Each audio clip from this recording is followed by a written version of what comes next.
questions for numbers theory, which is also including the least common multiple and the greatest common divisors. So we will go over some interesting questions for you to practice. So first one, let's start from the first basic topic to find the prime factorization of each number. So this is really just looking for all the prime elements that coming from each number in terms of the factors. So then maybe here let us use the factor tree um, to check their prime factorization. So the first, I usually start from the smaller number to greater number. So basically the first prime number is number of 2. 2 can be easily checked. If it's an even number, then it's divisible by 2. If it's not even number, then it's not divisible by 2. So obviously the first one not divisible by 2. So then I move to the next. I check number 3. If the sum of the 3 digits is divisible by 3, then this number is divisible by 3. And yes, it is, because in fact, in this particular example, every single digit is divisible by 3. So of course, this whole number is divisible by 3. So which means 3 could be one factor, and the rest will be 200, 2, 3, 1. Okay, 231. It's not a very clear number that you may not be able to find the factor at a glance, but something that you may see directly. So, well, let's from the basic way you can still start looking for its factor from the smallest prime number and moving to the greater prime numbers. Like for example, as I just did, then you can again first check if number 2 works. 2 doesn't work, then check if number 3 works. If number 3 doesn't work, check if number 5 works, right? Check the prime number one by one. I know that this is divisible by 3, so you can use 3, but here I'm actually also finding out that it's a 231 is actually 1122 overlapping. So it's indicating that there is a factor of 11. But you know what, let's just still follow the standard way. Like we'll see that factor sooner or later. So divide by 3, you will get 3 times 7 is 21. Then 3 minus 2, 20, another 21, so it's 7. So 77. So then this is more clear for sure. So you have one prime number 7 and the other prime number which is 11. So 693, it's the multiplication of 3 squared times 7 times 11, right? In a compact form. Okay, so the next one, it's a even larger number with more complicated factors, because when you start trying the prime numbers again from 2 doesn't work, 3 doesn't work, 5 it's not ended as either 5 or 0, so 5 doesn't work, 7 you can try, so 7 also doesn't work. So the first number it works is 11.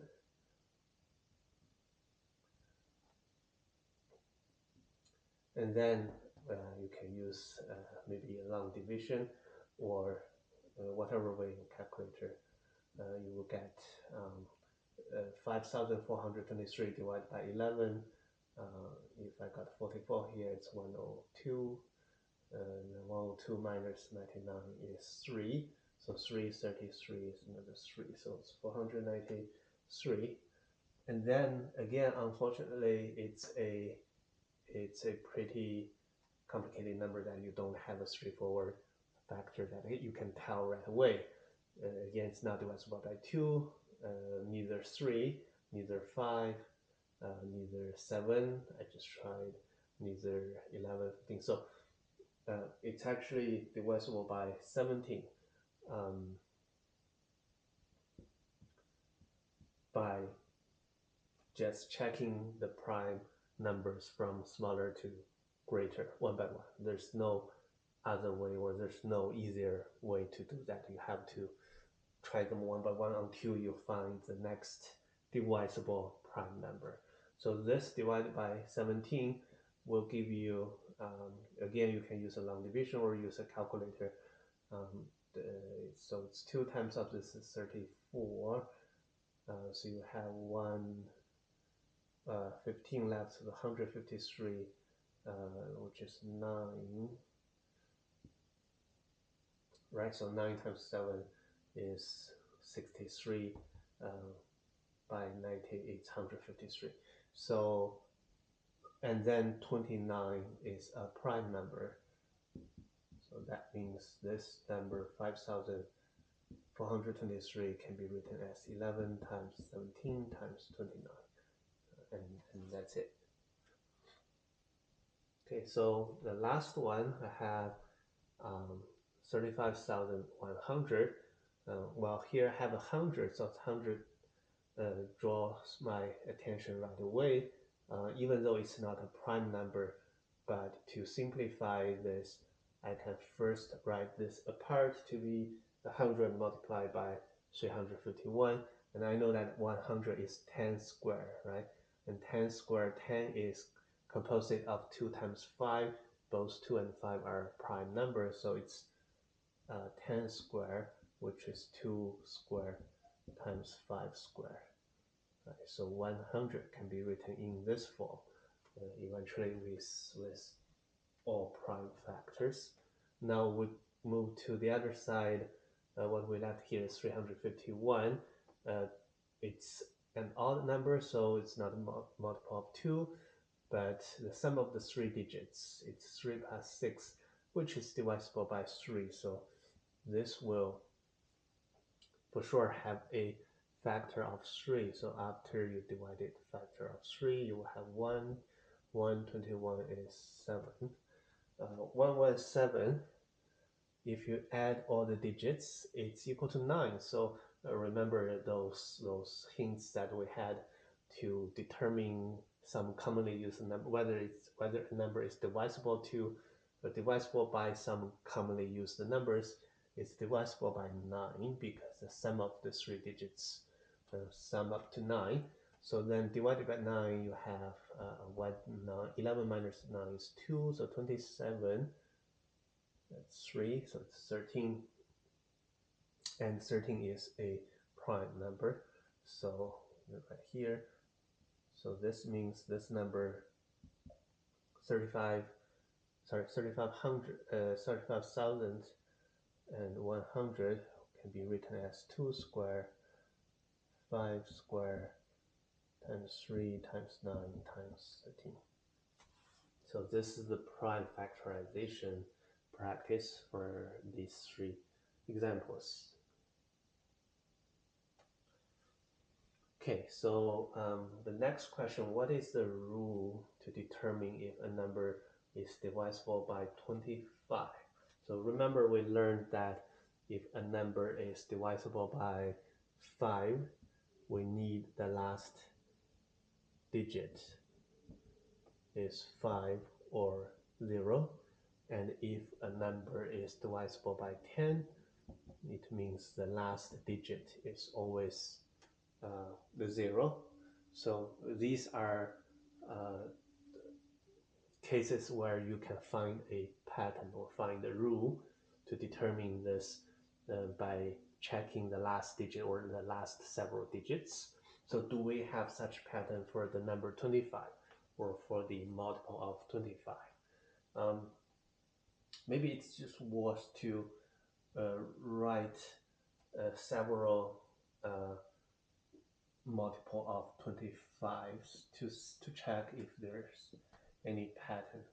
25 times 1, so the first multiple of 25 will be 25 itself, and then 50, and then 75, and then 100, and then 125, 150, 175, and 200, and go on, right? So this is the multiple of 25. So then I can keep writing, I can write more, a couple more, but you probably already see the pattern. So first of all, it's like it's a periodically repeating numbers with a period of every four numbers.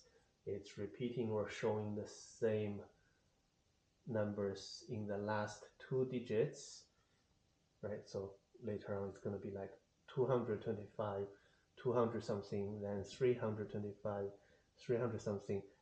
So the 100 digits will be accumulating, but the last two digits are periodical. And clearly, this means the pattern is that divisible by 25 means if the last two digits are 25 or 50 or 75 or 00. So this is the pattern or the conclusion of whether a number is divisible by 25.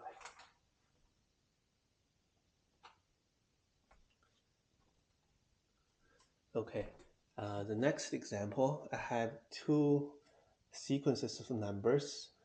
The first sequence is 1, 7, 13, 19, go on. Here, each number is 6 more than the number before it. So in other words, every number is plus 6 from the previous number in the first sequence. And then the second sequence is a similar sequence, and the only difference is that every number is plus 8 with the number before it. So as you can see, those two sequences are having infinite many of numbers, because they are integers and they are keep adding the same number, either 6 or 8. So they can go as infinite many numbers as you can. So then you have two infinite many sequence, but if you keep writing them, you will find that you will see some number star appears in both sequence. So there definitely will be such number. So then the question is, can you find the first three common numbers that appears from both sequence? So first of all, they all start from the same number, 1. That means the first sequence can be written as 1, and then the next number is 1 plus 6. The next number is 1 plus 6 times 2, because you add another 6. Every number after that is adding another 6 to the previous number. So then the third number is 1 plus 6 times 3. The fourth number is 1 plus 6 times 4, and go on. And similarly, the second sequence can be rewritten as 1 plus 8, 1 plus 8 times 2, 1 plus 8 times 3, and go on. So looking for the same number becomes looking for the least common multiple, right? If I have a number that is a common multiple to make 6 times a integer equal to 8 times another integer, then 1 plus that on both sides of the equation is still true, then which means these two numbers will be equal, and these two numbers are indeed coming from each sequence, coming from the first sequence and the second sequence. Right, so then the question becomes, find the least common multiple between 6 and 8. And remember, well, there's a couple different ways, but remember the standard way is to write the prime factorization of each number and then looking for the highest power of each prime factor. So the highest power of 2 is 3. I have 3 2's here, right? Only 1 over here. Then the power of 3, I have power of 1 here. There's no factor of 3, which means it's a 3 with power of 0. So then highest power is 1 from here. So this number is 24. So the 24 is the least common multiple. So that means 1 plus 24 can be written as 1 plus 6 times 4. That will be the fourth number from this sequence, and it can also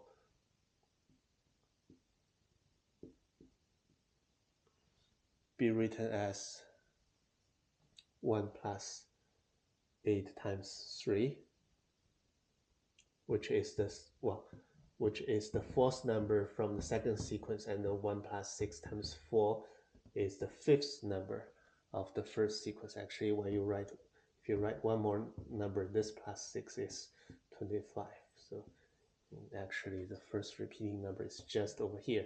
So this gives you the first number in common. And then how to find the second number in common? I already have a 24 added up. 24 is the common multiple. So which means this will also work with 24 times 2. Right? So then this can be written as 1 plus 6 times 8, or 1 plus 8 times 6. So they will also coming from both sequence. So actually 1 plus 24 is 25. This is 49. And then the next number will be 1 plus 24 times 3. So it's 1 plus 72. So it's 73. So the first three common numbers are 20, 25, 49, 73.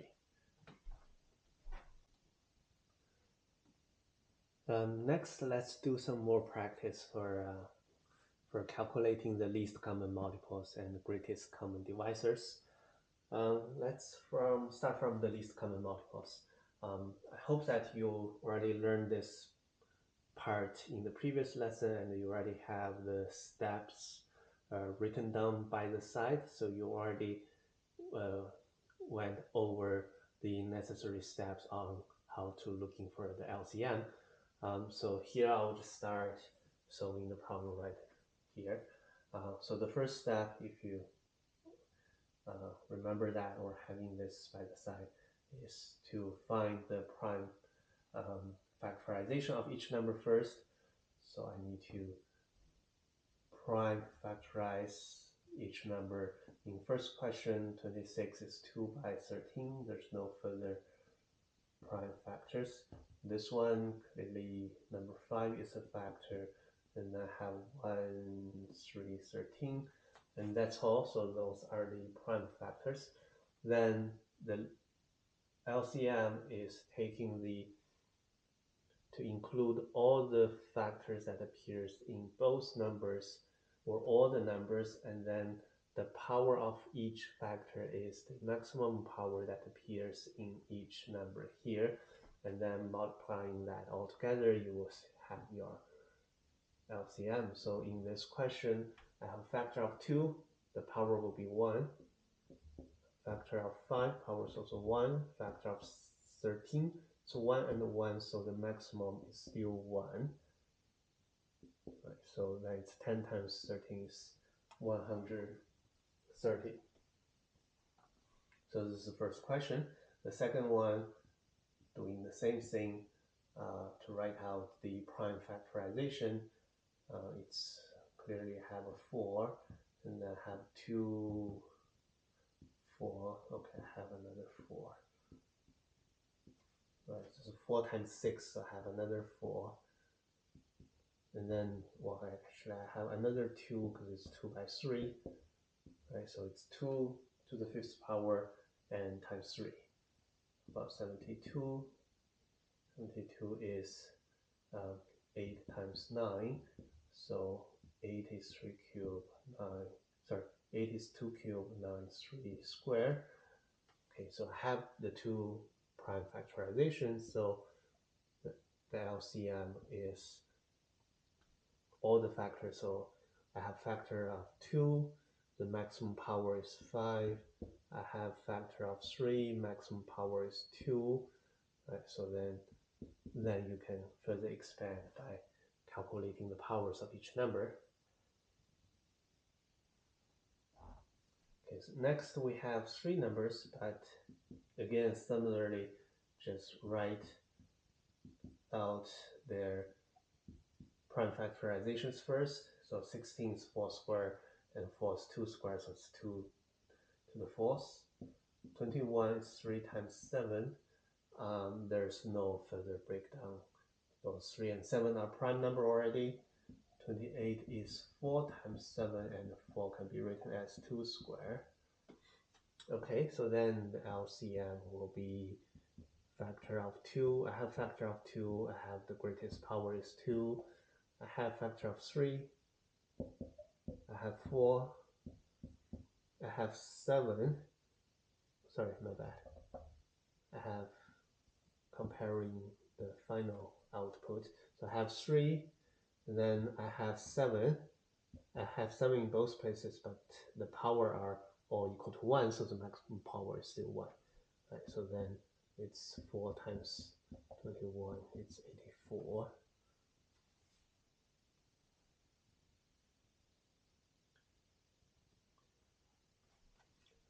Actually, the highest power of 2 is actually 4. So then this is 16 times 21. And 16 times, you can use a calculator to find 16 times 21. So always be careful to looking for the highest power amount or the factors. Okay, so the next, I have 3 numbers again. Let me take the prime factorization of each one first. 45 is 5 times 9. 9 is 3 squared, 5 is just 5. 60 is 6 times 10. So 10 is 2 times 5. 6 is 2 times 3. So it's 2, 3, 5. 75 is 3 times 25. 25 is 5 squared, so it's 3, 5 squared. Okay, then I'm taking the least common multiple by examining the factors and powers. So factor of 2 exists here, 2 squared. Factor of 3 is here, here, and here. The maximal power is 2.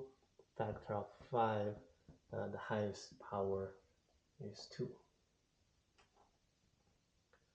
So that is the least common multiple of the last question.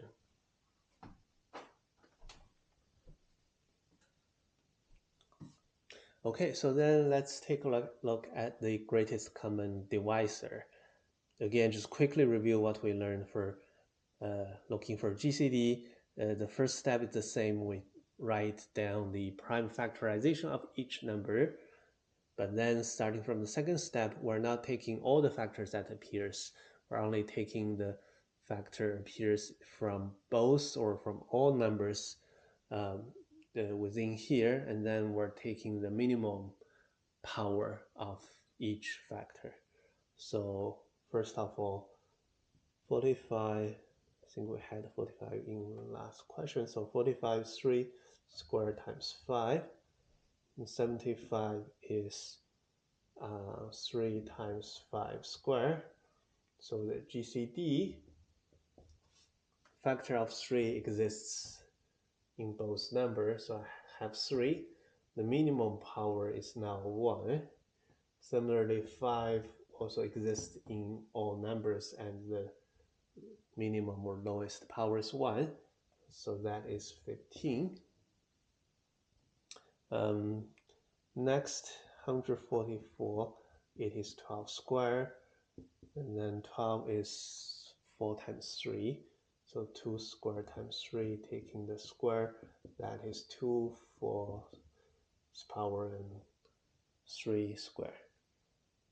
And then the next number, 405, first of all, it for sure has a factor of 5, so 81. Okay, 81 is 9 square, and 9 is a 3 square, so it's a 3 square with a square, so it's a 3 4 times 5, 3 to 4th power times 5. Now this one, GCD, looking for the common factor. So factor 2 only exists in the first number but doesn't exist in the second number, so you don't have factor of 2. Or it's factor of 2 but with power of 0. It's equal to 1, so it's equivalent to say that there's no factor of 2. Now factor of 3, I do have 3 here and 3 here, which means it's a common factor. I'm taking the lowest power, minimum power from the 2, so it's 3 with power of 2, so 3 square. And then the last possible factor is 5. 5 only exists in the second number, it doesn't exist in the first number, so I actually don't have factor of 2, or in other words, I only have a 5 with power of 0. Okay, so it's just 1 times 3 squared times 1, so it's 9.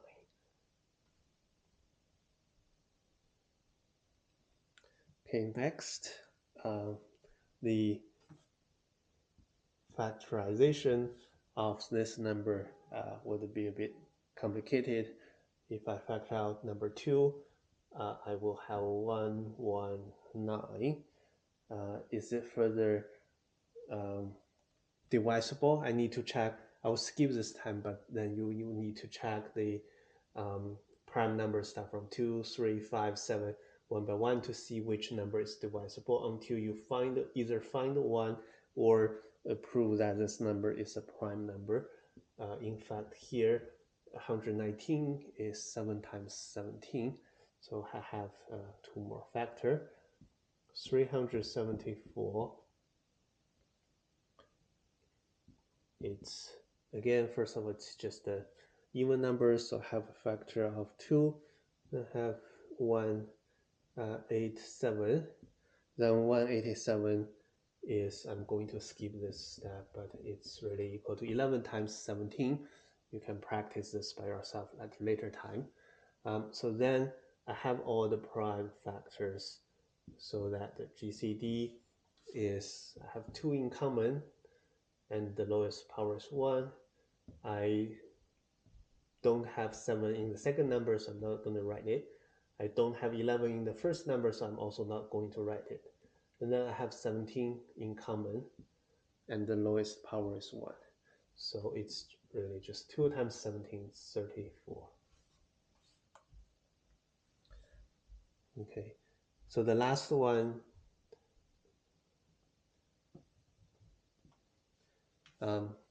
again, this question is demonstrating how to find the GCD, the greatest common divisor. So I will again skip the prime factorization for the complicated number. I will leave this for you to practice. So, but anyway, so each number can be written as, well, this is clearly a multiple of 5.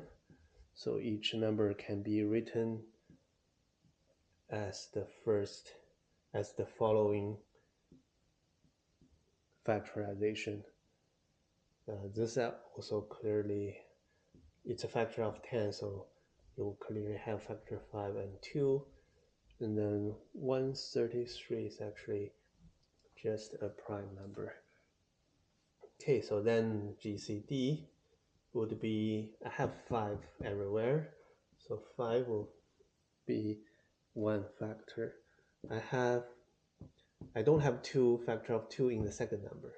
So 2 is not here.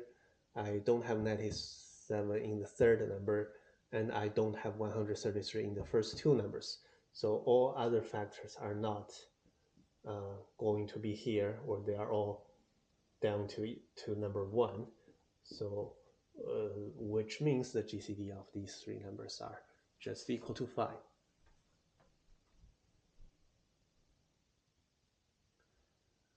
The next question, if I have two numbers and the greatest common divisor of the two numbers is 1 and the least common multiple of the two numbers is 57, what are possibly are these two numbers? So this is a question that we have to go backward, right? All the questions that we had in the past is we have two given numbers, we're able to find their common divisor, or we're able to find their common multiple. Here, what if the common divisor and common multiple are given? Can you find backward with the two numbers? So clearly, sometimes this can lead you to infinite many solutions, or this can lead you to maybe one unique solution, or this can also lead you to no solutions. Really depends on the number, what are the number looks like. So if we go back to this question, so first of all, if I can tell that the greatest common divisor is 1, remember that we learned the concept that this means the number a and b are relatively prime. Relatively prime means that they do not have a common divisor or common factor between the two numbers except 1. Right? So if they are common prime, if they are relatively prime, this will simplify this question a little bit. So which means we can first focus on the common multiple of the two numbers. Remember, the least common multiple will be derived as the prime factors of A times the prime factors of B with certain powers, right? So regardless of the power gonna be 1 or 2 or even 0, this means you at least need a multiplication between 2 or several numbers, or between at least 1 or 2 numbers. So let's examine this number 57. So is this number 57 also a prime number, or can this number be further factored out? So actually, if I'm using 5 plus 7, it's 12. 12 is divisible by 3. At least this number is divisible by 3. And then this would be 1, 27, 9. So there's no further breaking down because number 3 is prime. 19 is also prime. So the only way, or actually there's only two ways to write number 57 as multiplication of one or more factors will be 57 is 3 times 19. This is one possibility. Or we always have one possibility, which is 1 and the number itself. Okay, so this means I have two outcomes and two possibilities. And these two numbers are relatively prime. They don't have common factor between each other. So then they both satisfy the condition. So I have a equal to 3, b equal to 19 is one possibility. The other possibility or combination is one number is 1 and the other number is 57. So these are the two possible outcomes of number a and b.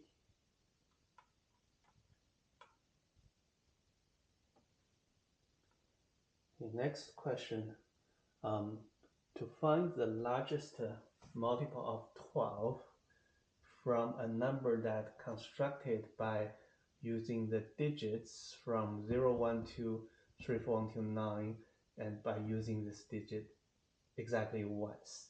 So basically I'm going to construct a number with the digits from 0 to 9 and using each digit exactly once.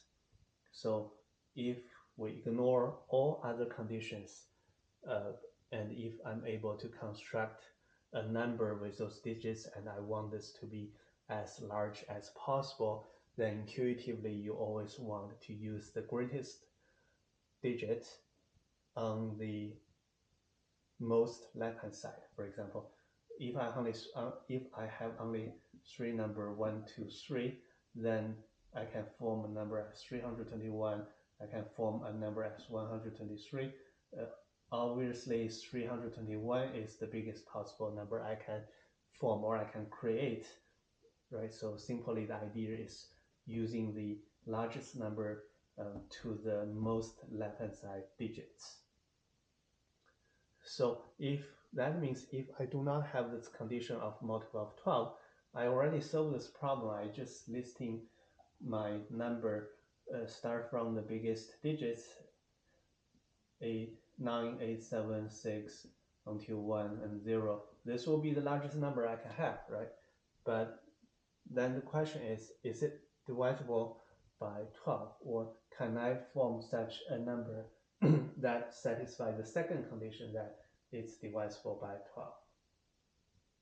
So let's check that. So 12 is not a, remember that we had a list of hints or shortcuts that help us to check whether a number is divisible by some commonly used number. Unfortunately, that list doesn't contain two-digit numbers such as 12, but if you write 12 in another form, 12 can be written as 3 times 4.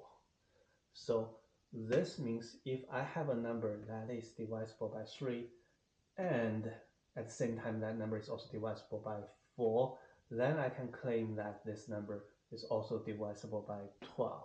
So note that this condition means I need to have a AND condition. So the number, I'm giving an example, the number of 24, it is divisible by 3, and it is divisible by 4, then I can say that it's divisible by 12, right? It must be AND. So it doesn't work with OR because this won't give you one unique number. So then it means I need to check two things. First, is it divisible by 3? Now we're seeing something that we learned or we knew. Whether divisible by 3, I can check by adding up the sum of all digits. And I know all the digits, even though I don't know the order, but I know the digits for sure because every number appears exactly once. So I'm just taking the sum of all the digits.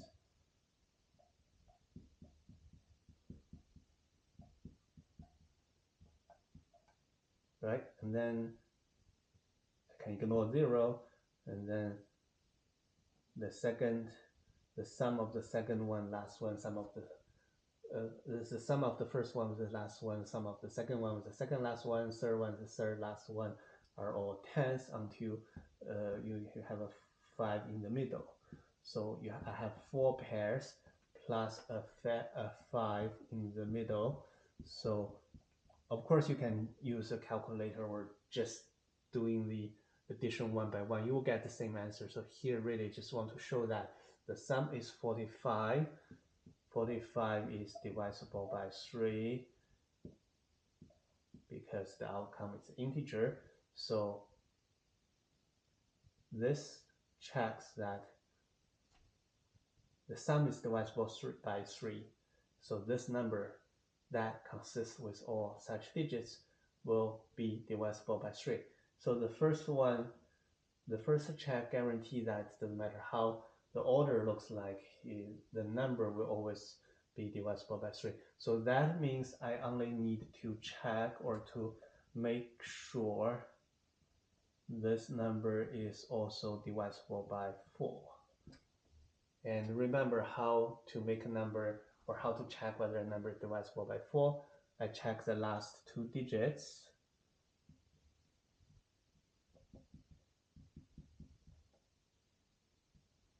and if the last two digits is divisible by 4.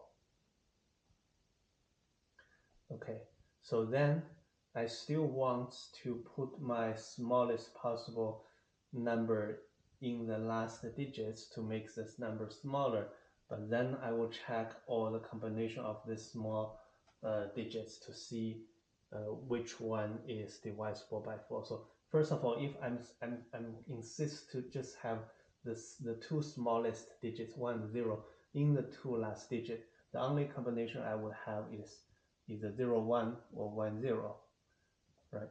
So none of them are divisible by 4, so which means the number I constructed in this way has no way to be divisible by 4. This means I need to involve number 2, right? And then if I involve number 2, I can still pick the smaller one or the smallest one from the rest of the number. So then I can check if 0 2 works, or if 1 2 works, or 2 0 works, or 2 1 works. Okay. 1 2 12 is divisible by 4, or 20 is also divisible by 4. So I have two cases that looks like it works. And note that 20 is the greater one, and also the 20 use the number 2 and 0, so I have a number 1 left here. This one, if I use digit 1, digit 2 over here, I must have a digit 0 over here. So it's actually not just comparing between 12 and 20, it's actually comparing between 120 and 0 12.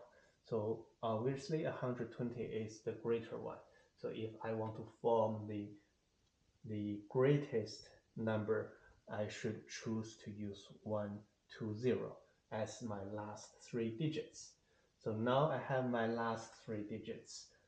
It has to be 1 2 0, which means for the rest of the digits, I can still list them as the way that I used at the beginning by putting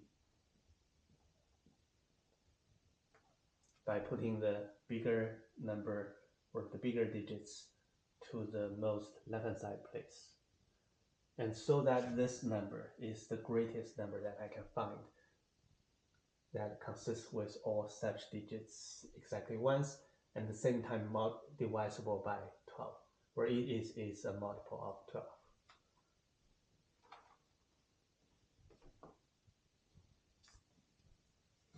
Okay, so next question. We have a hypothetical number A4273B. So A and B represents one digits. It's just we don't know the value yet, but it's one single digits. So if A equal to 1, it's like 142,000 something, or if A can be equal to 2 or equal to 9, but it's a one digit, or it's a single digit integer. So I have this 6-digit number, and I know that this number is divisible by 72. Can I find the value of A and B? So similarly, 72, I don't have an easy way to tell right away that a number is divisible by 72, but I note that 72 is 8 times 9, and hopefully I have simpler conclusions that I can make for a number that whether it's divisible by 8 and it's divisible by 9. Let me check divisibility by 9 first. Recall that I want the sum of all digits to be divisible by 9. That can guarantee the original number is also divisible by 9. So if I'm adding up all the digits, I have, this is 10, this is 6, I have 16 plus A plus B must be divisible by 9. Here I don't have a clear solution yet, but note that A and B are both single digits. That means A and B both should be a number between 0, greater than or equal to 0, or less than or equal to 9. It cannot exceed 9 or 0 on either side because it's single digit. So that means this number 16 plus A plus B cannot be greater than 16 plus 9 plus 9, that is 34, and it cannot be less than 16 plus 0, which is 16. Right, so I have a range. It's ranging from 16 to 34. Why? Because I have it's still a relatively smaller range. And the reason I need a range is that I want to determine whether the numbers between this range is divisible by 9, right? Because I only need to find the combination of A and B such that it can make this number divisible by 9. So starting from 16, is 16 divisible by 9? It's not. But the next divisible number is 18. And then the next number is 27. And then the next number is 36, which is outside of this range. So see that this helps me to narrow down this into only two scenarios, maybe 1.1. First of all, it's either I have this number should equal to 18, or I have this number that should equal to 27. Simplify this a little bit. I have two relationships. Either A plus B must be 2, or A plus B must be 11.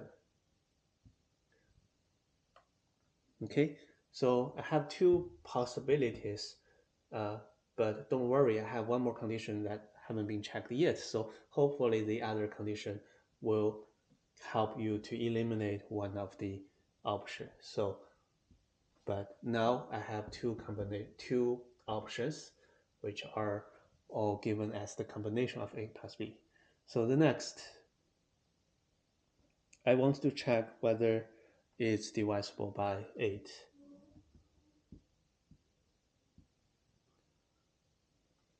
So what number is divisible by 8? Do I have a pattern? So in fact, I can derive a pattern, help us to looking for multiple of 8, because if you start listing all the multiple of 8s,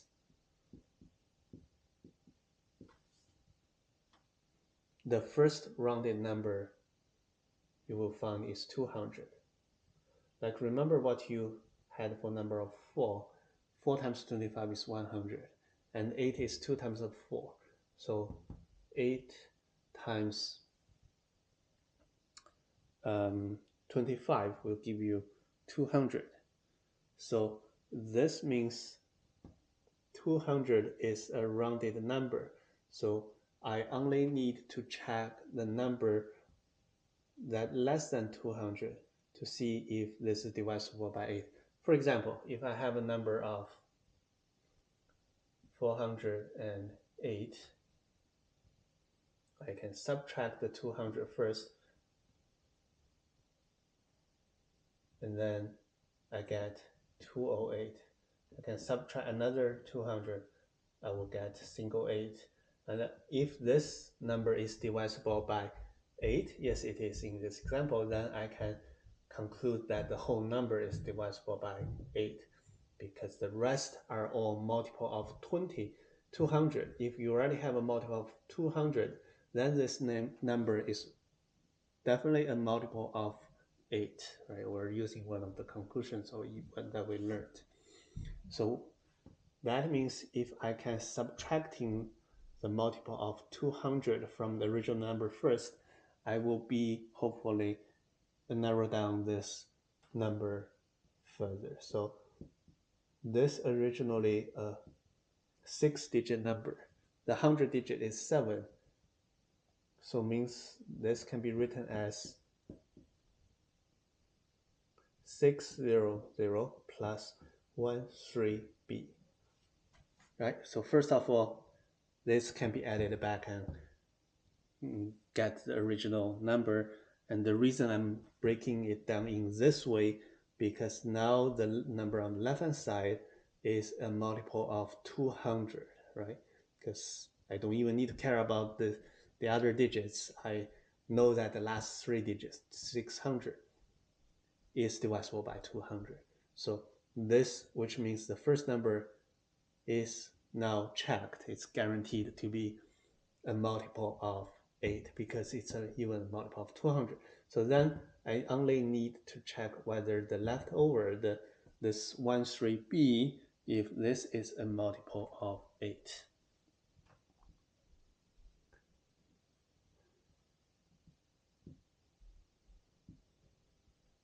Okay, so over here, I don't need some any other complicated way or fancy way. I can, sorry, this is, just be careful, this is b, this is not 8. I can just simply list all the multiple of 8 that starting from 130 something, right? I can start checking. So you don't have to start with number 1. You can start with at least 10 will give you 80. That is guaranteed to be smaller than that. So actually, I start from 16. So 8 times 16 is 128. 8 times 17 is 136. 8 times 18 is 144. So among, I can keep going, but then this will go beyond 130 something, or on the other side, it will go beyond 120 something. And in fact, there's only one number satisfy this condition that the 100 digit 1, 10 digit is 3. So it's a 136. And then if this is the only choice or only option, that immediately conclude that b must be 6. And then if I have b equal to 6, I can then put this back into the first conclusion I had over here. If b is 6 over here, a will be a negative number, which is not true because as a digit, it cannot be a negative number. Then it must follow the second condition, a plus b is 11. So in this case, if b is 6, a is 5. So in this way, I'm able to find both the value of a and b.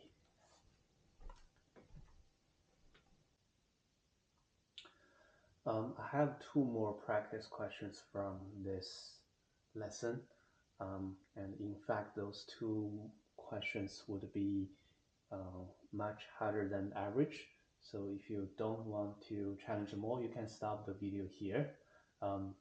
Otherwise, let's take a look at the last 2 questions. So the first question is, how many possible integers that less than 1000 are divisible by 2 and 3, but not divisible by 5? So I want to know how many numbers are there within 1000. So this means I don't necessarily have to find all such numbers. I only need to know the count. But how do I count a number that is divisible by 2 and 3, but not divisible by 5? So first of all, this looks like I have all the numbers must be within this range.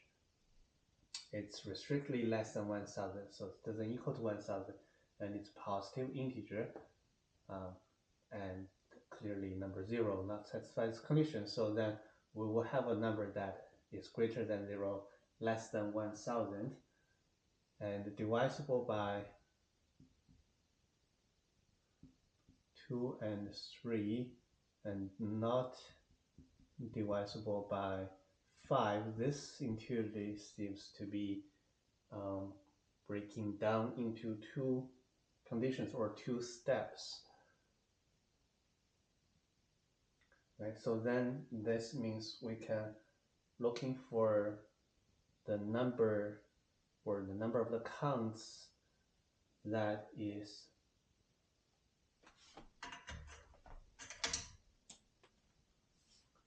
divisible by 2 and 3 or 2 or 3.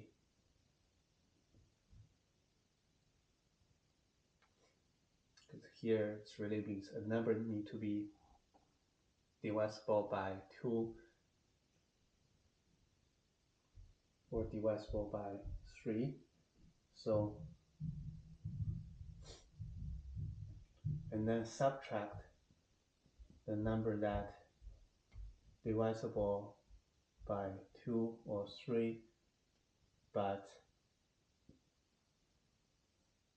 not divisible by 5.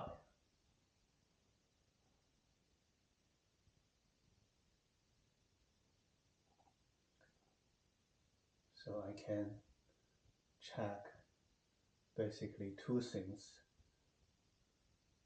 and then take the subtraction or the difference between the two.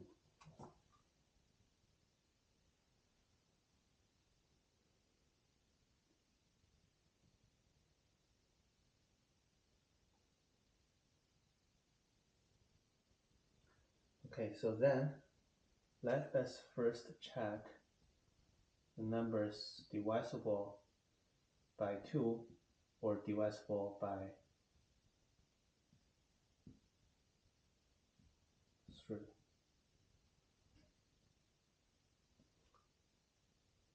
Before we start looking at the general solution, we can try to write down the possible numbers. For example, divisible by 2 would be 2, 4, 6, 8, and go on. Divisible by 3 will be 3, 6, 9, 12, and go on.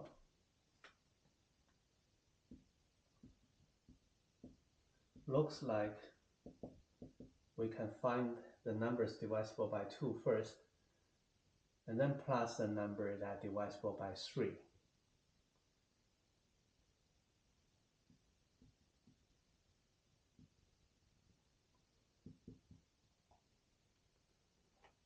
But does that equal to the total number we're looking for? You probably already note number 6 appeared twice, and if I'm writing two more terms, number 12 also appears twice. So if I'm adding the counts simply by the number of counts divided by 2 plus the number of counts divisible by 3, I have some numbers repeating. And the repeated numbers happen to be multiple of 6, which in other words, the multiple of 2 and 3. And that in fact is the least common multiple of 2 and 3, which is 6. So this means I need to subtract the double counted numbers, or double counted counts. That means I need to subtract the count of the number that are divisible by 6. I only need to subtract once, because 6 is also a good number, it's just appeared twice. I need to eliminate the second time when it appears. Then this will be a bit easier.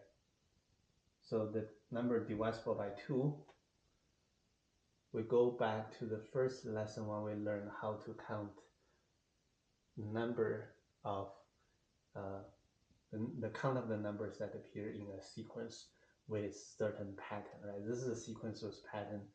They increased with constant step size from smaller to greater, and because the number is less than 1000, so the last number that divisible by 2 is 998.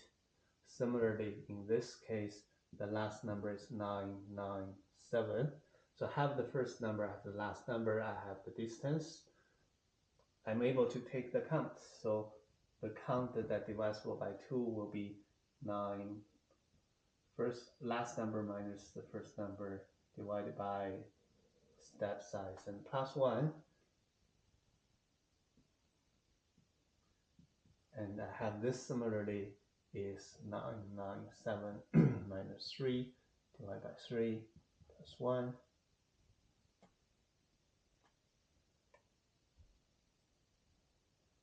And I have the last one, which is subtraction. So what is the last number? Let us write it here. Multiple of 6 will be 6, 12, go on. What is the last multiple of 6? If the number 1000 is not a multiple of 6, then the last one will be 1000 minus 6, that is 994. Or is that the case? I actually need to check the division of 1000 and 6 to check the remainder. Remember, we had similar examples in the past.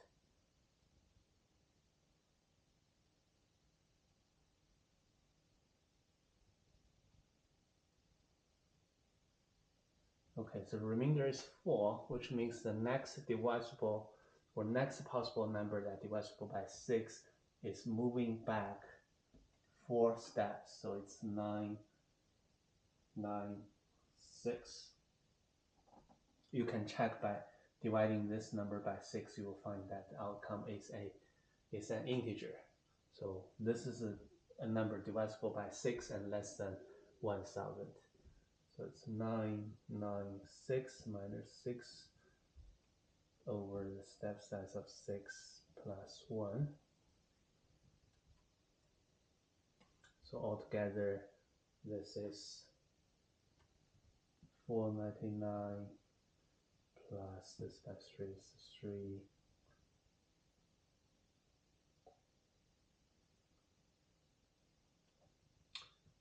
Actually, I see what's going on here. The last number divisible by 3 that is less than 1000 is 999. So this last digit or last item should be really 999. So 999 minus the first term of 3. So then there'll be 333. And then minus this by 6 is 1. 6, 6.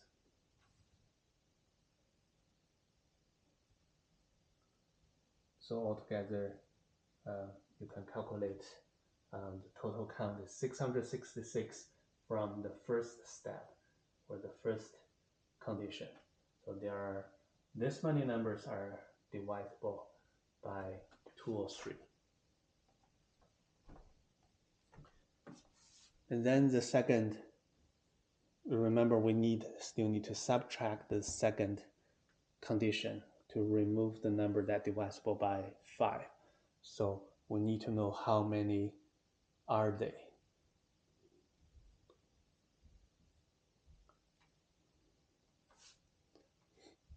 Divisible by 5, given the fact that they already divisible by 2 or 3, right? Because I don't care about all the numbers between 0 to 1000. I only care about the number that are already selected, that already divisible by 2 or 3. And I only need to know how many of them among here are divisible by 5. For example, this number 10 should be eliminated, right? This is number divisible by 2 or 3, so it's actually divisible by 2. And then I don't like this divisible by 5, so I need to remove that. So which means I need to know how many are there with such case. So this means I'm looking for actually two things. So I'm looking for the number that divided by 5 and 3. I'm looking for the number divided by divisible by 5 and 2. And then I need to subtract, because I have double counted again. This is a similar situation I had in step number 1. So I still need to subtract the double counted counts that are divisible by both 2 and 3 and 5.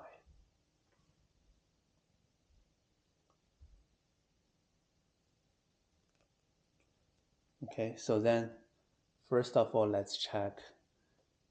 Put this as 2.1, 2.2, 2.3. So then let's check 2.1 divisible by 5 and 2. This is really just number 10. So it's all the number that ended with 0. Until the last one is 990. Note that 1000 is not included here. So we stop at 990. And you can still check this number is obviously divided by 2 because they are all even, and they're also divisible by 5 because they ended with number 0. How many are there? Again, the same way. Step size is 10, so it's 99 of them.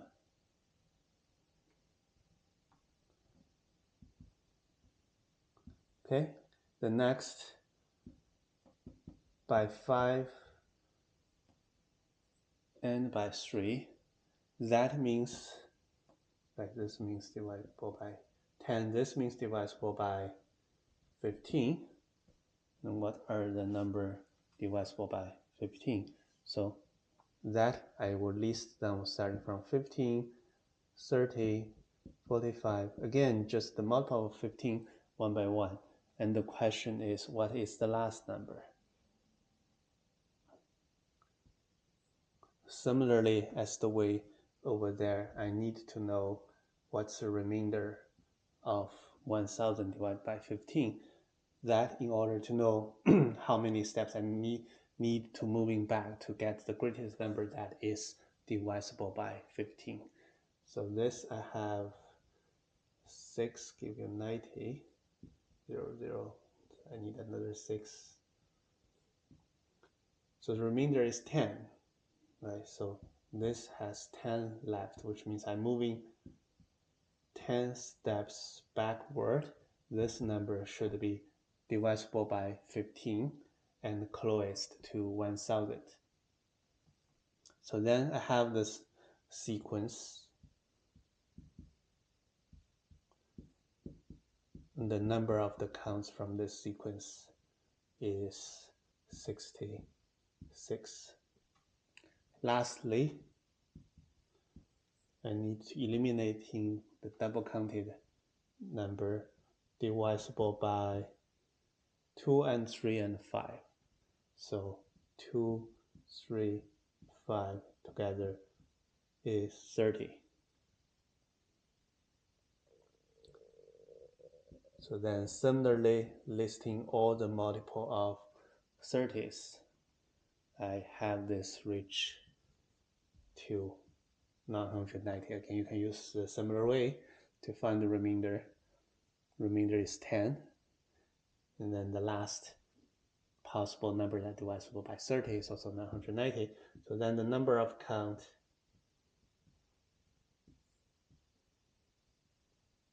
plus 1 is 33. So altogether, the counts from the second step will be 99 plus 66 minus 33. That is 132. So altogether, my total counts that satisfy this condition. So basically here, I should say 2 is 2.1 plus 2.2 minus 2.3 minus the double counted parts. And then eventually the total answer is use the first part to subtract the second part to be 6, 6, 6 minus 1, 3, 2. That is 5, 3, 4. So this is how we eventually find number of counts that satisfy this condition. Okay, the last question. So last question, I have 1,000 lockers in the school, and I have 1,000 students. Now, the initial status is that I have 1,000 lockers. All the lockers are locked or closed. Now I have the first students coming, go through all the lockers and open or close every locker. Then I have the second student go through every 2 lockers or every second lockers. I have the third students going through every third lockers, and I have the 1,000 student going through the 1,000th lockers. And every students, when they touch their locker, if the locker is closed, then they open it, or if the locker is open, they close it. So by the end, after the 1,000 students all going through all the lockers, then how many lockers are open or how many lockers are still closed? So in this case, that means if the first student's coming, it's all locked. Maybe I'm using 0 present lock closed, 1 to present lock open or simplify. So then the first students will touch every lock, so every lock will turn from, so initial status is all closed. But after the first students going through, because it touched all the lockers, then all the lockers becomes open. And then if the second students come, this student goes through every second locker, every 2 lockers. So the first one untouched, the second one he will touch once. The third one skipped, fourth one touch once, fifth skipped, sixth one touch once. And maybe I'm just going to count how many times they touched, because by the end, or how many times the status changes. Because by the end, if the number of change is even, it means you close, open, close, open, close, open.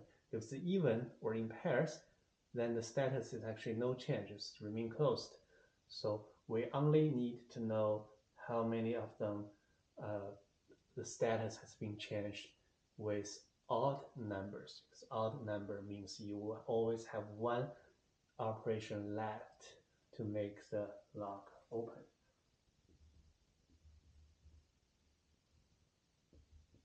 So instead, maybe it's easier or more straightforward to recording the number of operations that each student applied to each lock.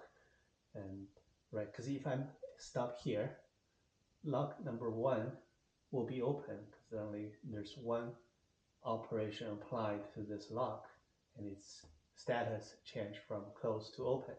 And then lock number 2 will remain locked or remain closed because there's 2 operations. It's being open and closed.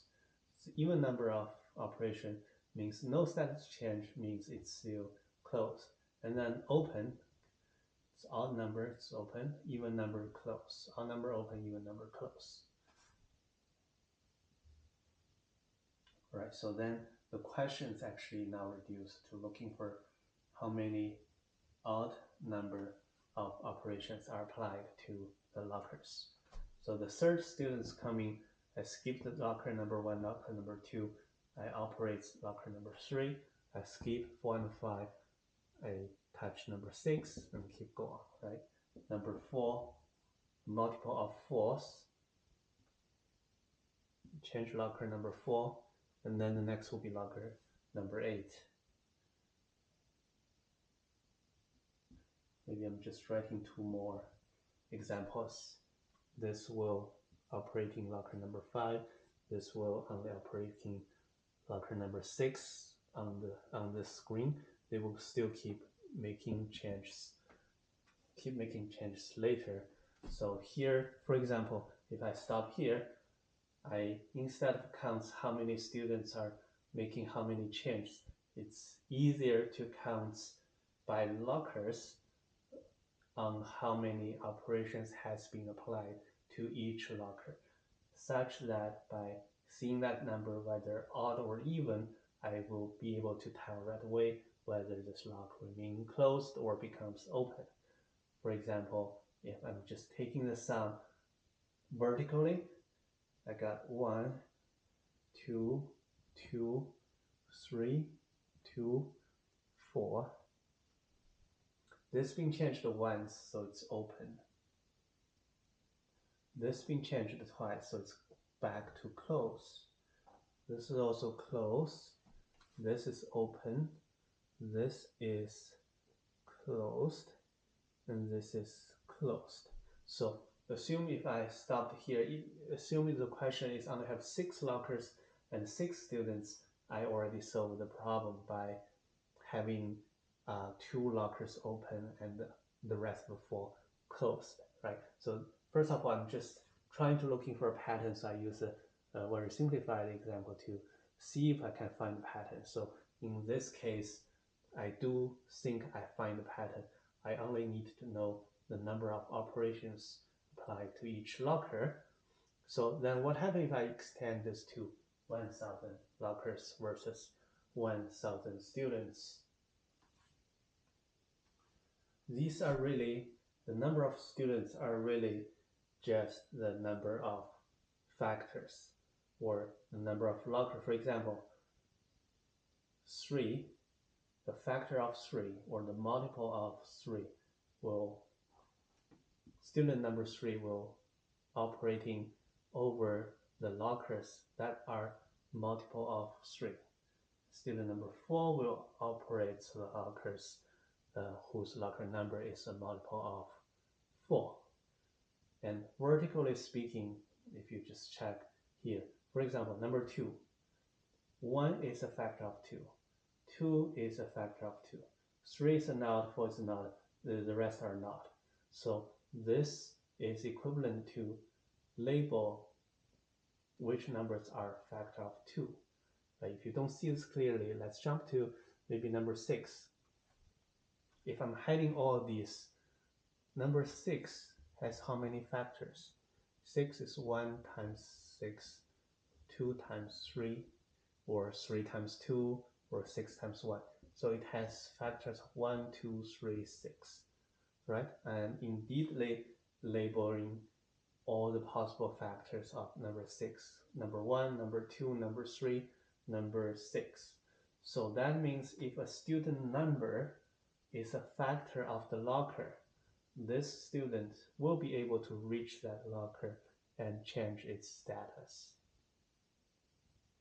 So now do you see that this question further converted to be equivalent to looking for the number of the factors of each locker number. And if the number of factors is, for example, odd number, this locker will be open. And if the number of factors is even, that means this locker will be closed.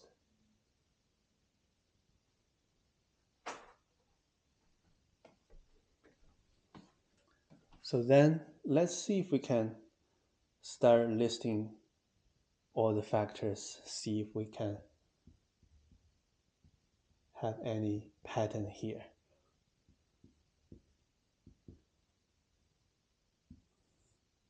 Let's say I want then solve this question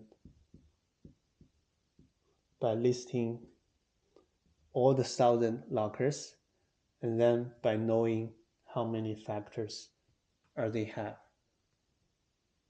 And then further determine whether it's odd or even, and then to tell whether it's open or closed.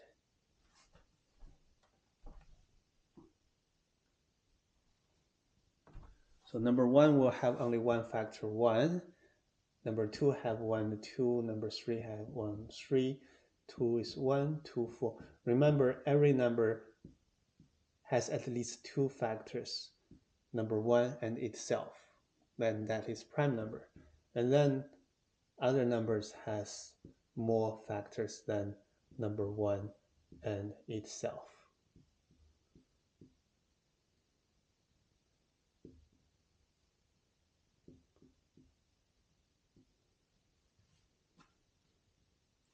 Okay, how many factors do I have?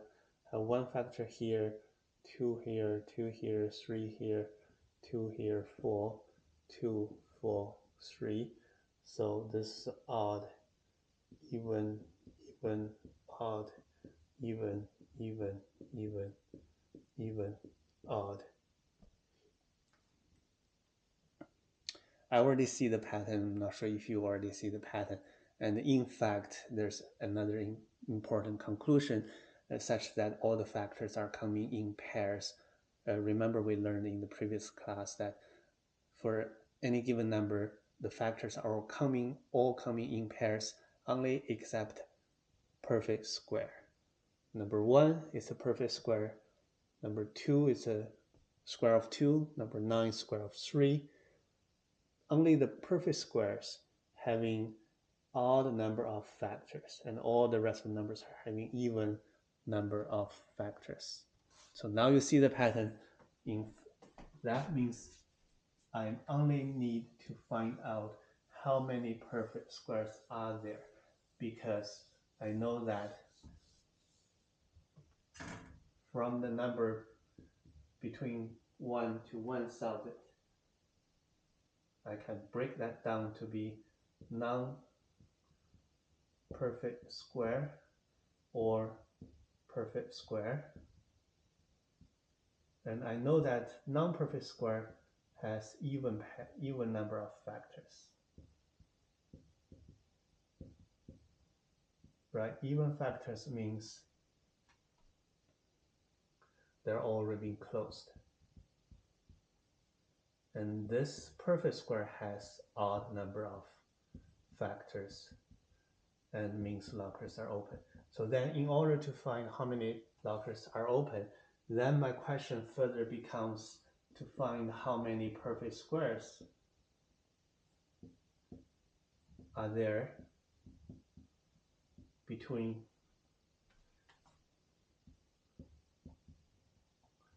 1 to 1000.